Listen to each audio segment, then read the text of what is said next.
Hello everyone and welcome back to your PYQ analysis series for polity.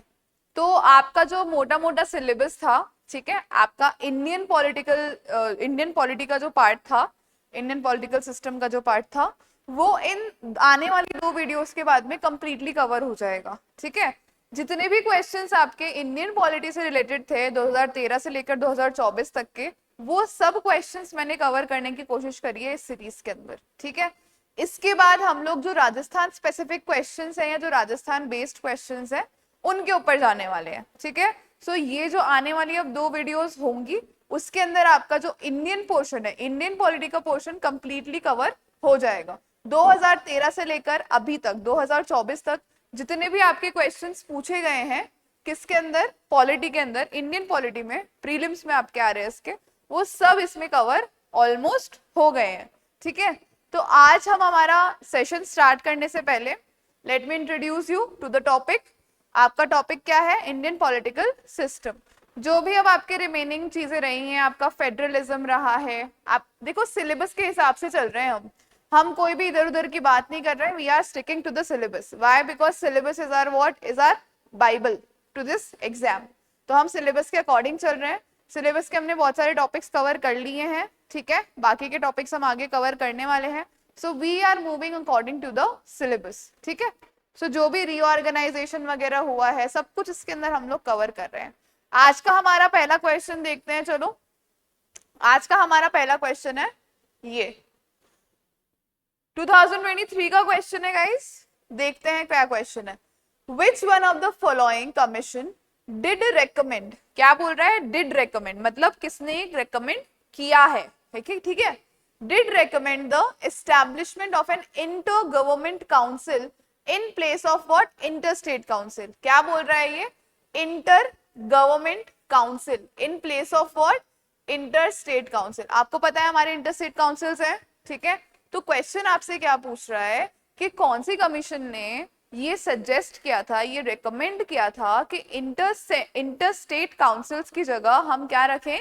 Inter government councils रखें। So this was recommended by your Sarkaria commission. जितने भी और commission है, राजमन्नार हो गया, पुंछी हो गया, एडमिनिस्ट्रेटिव रिफॉर्म्स हो गया, ये सब कमीशन आपके सेंटर और स्टेट से रिलेटेड ही हैं, लेकिन स्पेसिफिकली ये रिकमेंडेशन देना दैट इंटर स्टेट काउंसिल की जगह इंटर गवर्नमेंट काउंसिल होनी चाहिए। क्या होनी चाहिए? Inter government council. This was done by your Sarkaria commission. कब आया था Sarkaria commission? When was it appointed? It was appointed in your 1983। Yes or no? 1983 के अंदर अपॉइंट हुआ था। क्या पर्पस था सरकारिया कमीशन के अपॉइंट करने का? क्या पर्पस था? It was appointed to review what? Your center state relations only। ठीक है, जो आपके रिलेशंस होते हैं सेंटर स्टेट के या इंटर स्टेट के, उसको एनालाइज करने के लिए अपॉइंट किया गया था सरकारिया कमीशन को। तो Sarkaria commission in 1983 when it was appointed after its examination, उसने क्या रेकमेंड किया कि इंटर स्टेट काउंसिल्स की जगह आपके पास क्या होनी चाहिए? एक इंटर गवर्नमेंट काउंसिल होनी चाहिए। ठीक है, so this was the clear recommendation which was made by your Sarkaria commission. ठीक है, आगे हम लोग देखते हैं। देखो, सबसे पहली कमेटी यहाँ पर दी हुई है राजमन्नार। अब क्योंकि हम हमारे करेक्ट ऑप्शन के साथ साथ हमारे जो और ऑप्शंस हमको दिए हुए हैं उनको भी क्या करते हैं, हम उनको उनके आगे पीछे की इंफॉर्मेशन जानने की कोशिश करते हैं। क्यों? क्योंकि हो सकता है कि नेक्स्ट एग्जाम के अंदर इन कमिटीज से रिलेटेड, इन कमीशन से रिलेटेड कोई क्वेश्चन आ जाए, राइट? तो आपका जो राजमन्नार कमीशन था, it was established by whom? आपकी Tamil Nadu government. The government of Tamil Nadu it established Rajamannar commission. कब किया था उन्होंने? 1969 के अंदर। कब किया था? It was established in 1969। ठीक है, और इनकी जो रिकमेंडेशंस थी, उन्होंने सेंटर स्टेट रिलेशंस के ऊपर ही कुछ क्या दिए थे? अपने रिकमेंडेशंस दिए थे। और सबसे ज्यादा इन्होंने बात करी थी किसकी? ऑटोनॉमी की। किसकी बात करी थी? ऑटोनॉमी की। Autonomy of whom? किसकी ऑटोनॉमी की? Autonomy of the states. जो भी हमारी स्टेट्स है उनको कैसे और ऑटोनॉमस बनाया जा सकता है, उसकी बात करी थी आपके राजमन्नार कमीशन में। कब कौन सी स्टेट ने इसको एस्टैब्लिश किया था? किसने इसको वो कॉन्स्टिट्यूट किया था? It was constituted by the state of Tamil Nadu, ठीक है। कब किया था? In 1969। Alright, then we move on towards our Punchhi commission. Punchhi commission जो है उन्होंने भी इंप्रूव करने की किस चीज को? आपके सेंटर स्टेट रिलेशंस को। और बेसिकली इन्होंने क्या बात करी थी कि जो ओवर सेंट्रलाइजेशन हो रहा है, ठीक है, ये ओवर सेंट्रलाइजेशन क्या हो, ये ओवर सेंट्रलाइजेशन ना हो, इस चीज को हम कैसे इंप्रूव कर सकते हैं, उसकी बात करी थी आपके पुंछी कमीशन ने, ठीक है। उसके अलावा एक और कमीशन है आपका administrative reforms commission, ARC report जो हम लोग एग्जामिनेशंस के टाइम के ऊपर भी पढ़ते हैं, ठीक है। तो आपका जो ये एडमिनिस्ट्रेटिव कमीशन का रिफॉर्म्स थे या जो रिपोर्ट्स थे 1969 की, इन्होंने डायरेक्टली इस चीज की बात नहीं करी थी, बट डायरेक्टली आईजीसी की बात नहीं करी थी, इंटर गवर्नमेंट काउंसिल की बात नहीं करी थी। इन्होंने भी क्या बोला था? दैट आपको गवर्नमेंट का जो प्रोसेस है उसको क्या करना पड़ेगा? स्ट्रीमलाइन करना पड़ेगा, ठीक है। इनकी जो ब्रॉडर रिकमेंडेशंस थी वो थी आपके गवर्नमेंट प्रोसेसेस को स्ट्रीमलाइन करने की और सिस्टम को और ज्यादा क्या बनाने की? एफिशिएंट बनाने की, ठीक है। So again this option goes what? This option goes wrong. So your correct option over here is your Sarkaria commission. ARC वाला भी क्या हो गया? रॉन्ग हो गया। क्यों? क्योंकि इन्होंने मोटा माटी बात करी थी आपके सिस्टम में रिफॉर्म लाने की, आपके प्रोसेसेस को स्ट्रॉन्ग बनाने की, एफिशिएंट बनाने की। Alright, so I hope you have understood what this question was trying to say to you. आगे चलते हैं हम हमारे नेक्स्ट क्वेश्चन की तरफ। नेक्स्ट क्वेश्चन देखो क्या बोल रहा है।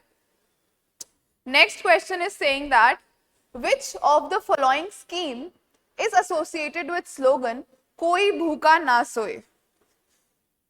जो आपका ये स्लोगन है कोई भूखा ना सोए, ये कौन सी स्कीम से एसोसिएटेड है?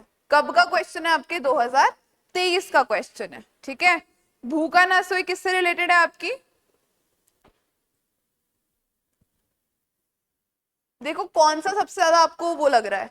ऑब्वियसली सबको पता है कि इंदिरा रसोई योजना जब आई थी तब ये स्लोगन जो है आया था, ठीक है। इंदिरा रसोई योजना बेसिकली किस चीज से रिलेटेड थी आपकी? it was aiming towards what? It was aiming towards removal of what? Hunger? Yes or no? Removal of hunger, to address hunger? Yes or no? और आप लोगों को पता होना चाहिए कि this is also one of our what? Sustainable goal, right? To end poverty, to end hunger, right? So Indira रसोई योजना जब आपकी आई थी तो उन्होंने क्या स्लोगन दिया था? कि कोई भी भूखा ना सोए, ठीक है। ये एक इनिशिएटिव था गवर्नमेंट की तरफ से जो किसको एड्रेस करता था? इट एड्रेस्ड हंगर, ठीक है। It provided for what? It provided for food, right. आगे चलते हैं हम हमारे नेक्स्ट क्वेश्चन की तरफ। बहुत इजी क्वेश्चन है, देखो यस और नो, बहुत डायरेक्ट क्वेश्चन था। अगर आपको सपोज करो आंसर नहीं भी आता है, ठीक है, तो आप इस पर्टिकुलर चीज अगर आपने सुना हुआ है तो आपको पता होगा कि ये चीज किससे रिलेटेड है, right. So this particular scheme जो इंदिरा रसोई योजना थी, it gave the slogan that कोई भूखा ना सोए। और इसका एम क्या था? इसका एम यही था कि आपकी जो भी हंगर इश्यूज है, जो भी आपकी हंगर है, उसको क्या करना? उसको एड्रेस करना। ओके, आगे चलते हैं हम नेक्स्ट क्वेश्चन की तरफ। नेक्स्ट क्वेश्चन बोल रहा है the correct sequence of chief justice of supreme court in India is. Chief justice of supreme court in India आप लोग सब लोग पढ़ते हो, यस और नो? सब लोग पढ़ते हो ना? तो सबसे पहले आप यहां पर देखो,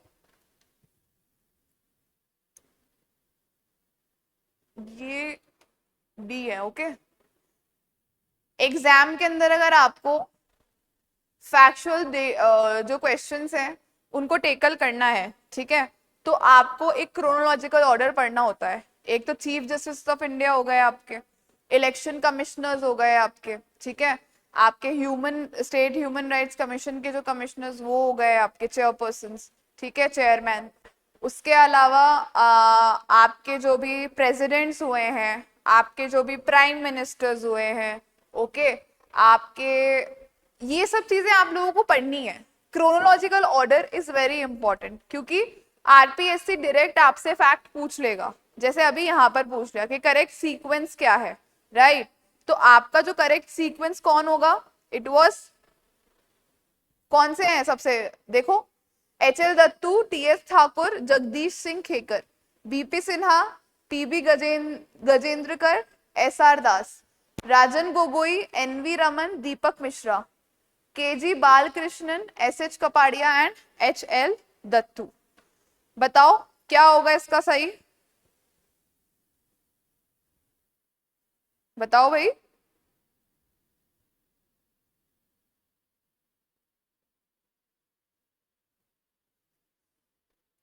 सो चीफ जस्टिस जो एच.एल. दत्तू हैं, ठीक है, वो हमारे 42nd CJI हैं, ठीक है, और उन्होंने कब से कब तक सर्व किया, he serve from 2014 September 2014 to your December 2015। Okay, कब से कब तक किया इन्होंने, सितंबर 2014 से दिसंबर 2015, ठीक है।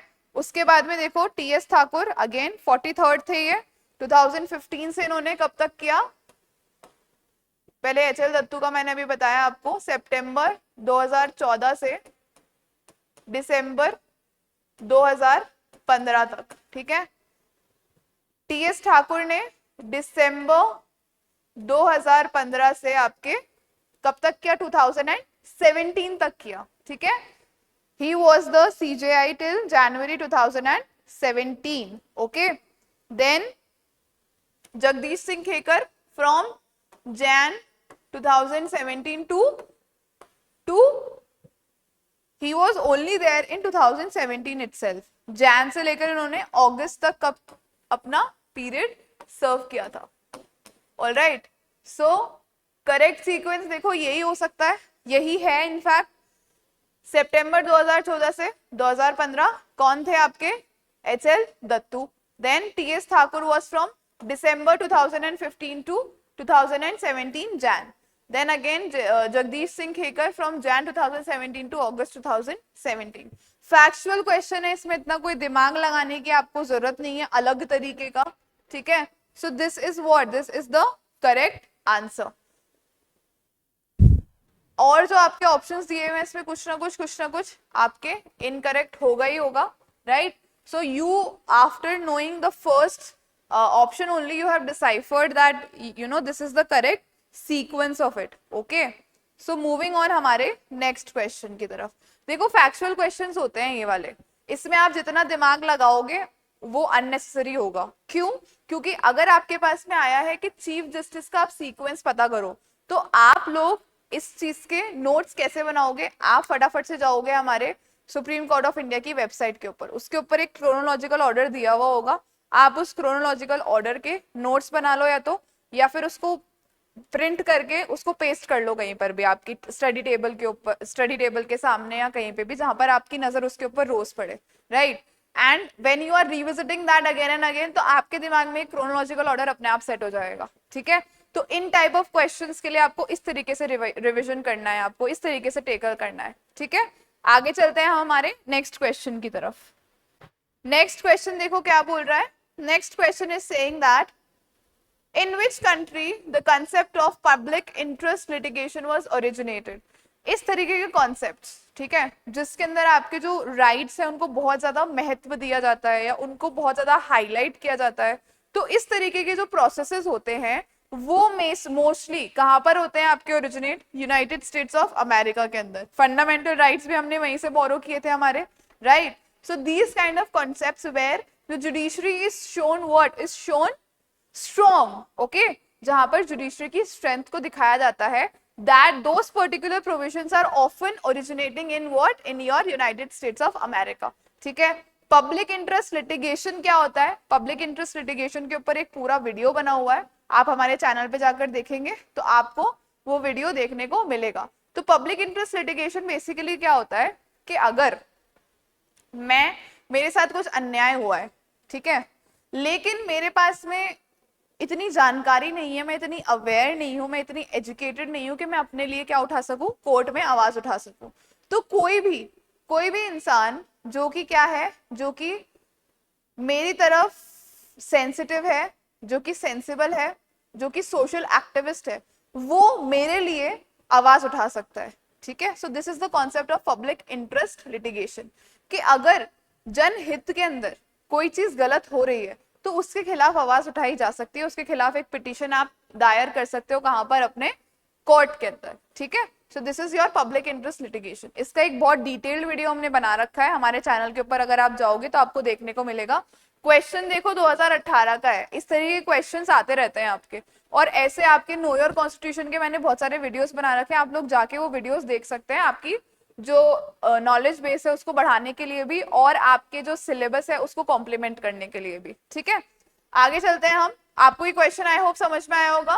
That public interest litigation was originated where, in the United States of America. काफी डायरेक्ट क्वेश्चन है, जनरल क्वेश्चन है, इसमें कोई इतना दिमाग लगाने वाली बात नहीं है। जहां पर भी राइट्स और जुडिशरी की एम्पावरमेंट की या स्ट्रेंथनिंग की बात आती है तो उसका ओरिजिनेशन हम मोस्ट ऑफ द टाइम्स कहां पर होगा, आपके यूनाइटेड स्टेट्स ऑफ अमेरिका के अंदर, ठीक है। जहां पर रूल ऑफ लॉ की बात आती है, बहुत स्ट्रिंजेंट वाली चीजों की बात आती है, तो वो आपका होता है आपका UK, right.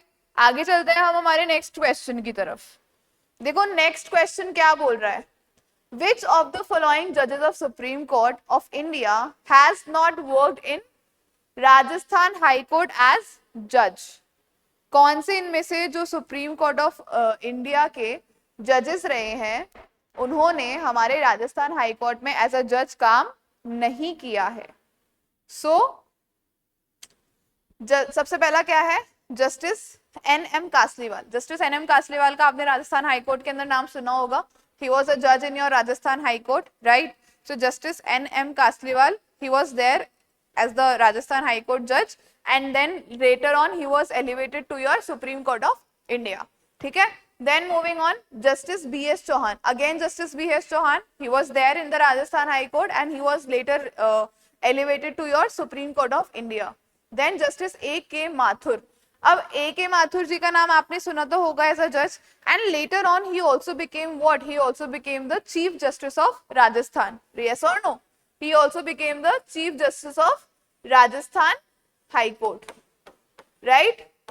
Rajasthan high court के चीफ जस्टिस भी बने थे ये, and then later on he was elevated to your supreme court, ठीक है। बट आपके जो ये लास्ट जस्टिस है, justice R C. Lahoti, justice R C. Lahoti का राजस्थान का जो हाई कोर्ट है उसमें नाम नहीं सुना गया है, ठीक है। सो जस्टिस आर.सी. लाहौती जो है उनका जो जुडिशियल करियर है वो दिल्ली हाई कोर्ट में हमने सुना है, ठीक है। But in Rajasthan specifically his name has not been heard, okay. So your correct option will be option number 4, justice R C. Lahoti, okay. So this is your correct answer. अब ये आप लोगों को पता कैसे चलेगा, जब आप वेबसाइट पे जाओगे उसके ऑफिशियल हाई कोर्ट की, ठीक है, और वहां से आप एक क्रोनोलॉजिकल ऑर्डर की लिस्ट निकालोगे, तब आपको पता चलेगा कि भाई ये आदमी उस लिस्ट में है या नहीं है, ठीक है। इस तरीके से आपको क्वेश्चन से सीखना है कि आपको लर्न कैसे करना है। जैसे हमने पहले वाले क्वेश्चन से सीखा कि हमें सुप्रीम कोर्ट के जो चीफ जस्टिस उनको कैसे लर्न करना है, वैसे ही अब देखो हाई कोर्ट के जो चीफ जस्टिस हैं उन चीफ जस्टिस को लर्न कर लो, जजेस को जो भी रहे हैं उनको लर्न कर लो, कैसे भी करो, it is up to you, okay. आगे चलते हैं हम हमारे नेक्स्ट क्वेश्चन की तरफ। नेक्स्ट क्वेश्चन देखो क्या बोल रहा है, after appointment of justice Indu Malhotra the number of women जजेस in the Supreme Court of India has reached 2. Who is the other woman judge? मतलब जस्टिस इंदु मल्होत्रा का अपॉइंटमेंट हुआ जब सुप्रीम कोर्ट के अंदर एज द वुमेन जज, ठीक है, जो वुमेन जज का नंबर है वो 1 से 2 हो गया है, पहले 1 था अब 2 हो गया है। ये कब का क्वेश्चन है? 2018 का क्वेश्चन है। अभी प्रेजेंटली क्या सिचुएशन है वो हम बाद में बात करेंगे, ठीक है। अभी क्या हो गया है, इस क्वेश्चन के हिसाब से इंदु मल्होत्रा के अपॉइंटमेंट के बाद में जो वुमेन का नंबर है हमारे सुप्रीम कोर्ट में वुमेन जजेस का वो 2 हो गया है। तो ये पूछ रहा है कि इंदु मल्होत्रा से पहले एक और जस्टिस कौन सी है, ठीक है। तो हम सबको पता है it was what, it was R Bhanumati, yes or no? Before Indu Malhotra R Bhanumati was there in the supreme court of India. अभी तक बहुत कम वुमेन जजेस रही हैं हमारे सुप्रीम कोर्ट के अंदर, yes or no? Yes or no? So there have only been how many women judges? Women judges कितनी रही है अभी तक सुप्रीम कोर्ट में? Only 11 women judges. Can you even imagine? सिर्फ 11 women judges रही हैं अभी तक सुप्रीम कोर्ट के अंदर, और अभी सिर्फ एक सुप्रीम कोर्ट की जज हैं जो कि वुमेन है। There is only one single women जज in the supreme court of India at present. ठीक है, एट प्रेजेंट सिर्फ एक सुप्रीम कोर्ट की जज है और वो कौन है आपकी? बीवी नागराथन। वेट अ मिनट, कौन है आपकी? It is B Nagarathna. ठीक है, समझ में आई आप लोगों को बात? कौन है? बीवी नागरत्ना। इस क्वेश्चन से आपका मेंस का क्वेश्चन भी बन सकता है एक। ठीक है, the representation of women in your supreme court के ऊपर एक क्वेश्चन बन सकता है। तो आपके पास अगर ये फैक्चुअल इंफॉर्मेशन है तो आप उस क्वेश्चन को और अच्छे से आंसर कर सकते हो। अगर आपको पता ही नहीं है कि भाई वुमेन का रिप्रेजेंटेशन सुप्रीम कोर्ट में कम है तो आप उस क्वेश्चन को कैसे आंसर करोगे?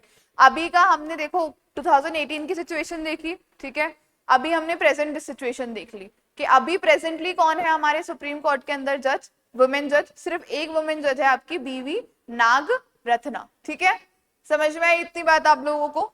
मैं पूरा नाम लिख देती हूँ, बीवी नागरत्ना। सो this is the current situation in your supreme court of India. ठीक है, आज के लिए हम सिर्फ यही क्वेश्चंस देख रहे हैं। नेक्स्ट वीडियो के अंदर हम इसी सीरीज को कंटिन्यू करेंगे एंड आफ्टर दैट वीडियो आपका जो इंडियन पॉलिटी का पार्ट था आपके PYQs का इन पॉलिटी, वो कंप्लीट हो जाएगा। ठीक है, after that we will be starting with what? After that we will be starting with your Rajasthan specific part, जो आपके गवर्नर्स हो गए, चीफ मिनिस्टर्स हो गए, काउंसिल ऑफ मिनिस्टर्स हो गई in the state legislative assembly, state legislative assembly हो गई आपकी का, और जो स्टेट ह्यूमन राइट्स कमीशन हो गई आपकी, या और भी बहुत सारी चीजें हैं। लोकायुक्त हो गए आपके। Lokayukta is a very important topic जिससे क्वेश्चंस फ्रीक्वेंटली बनते हैं आपके। उन सब टॉपिक्स को हम डिस्कस करेंगे अब आगे आने वाले वीडियोस के अंदर। ठीक है, till then study very focusly, honestly पढ़ाई करो अपनी। All the very best, thank you so much.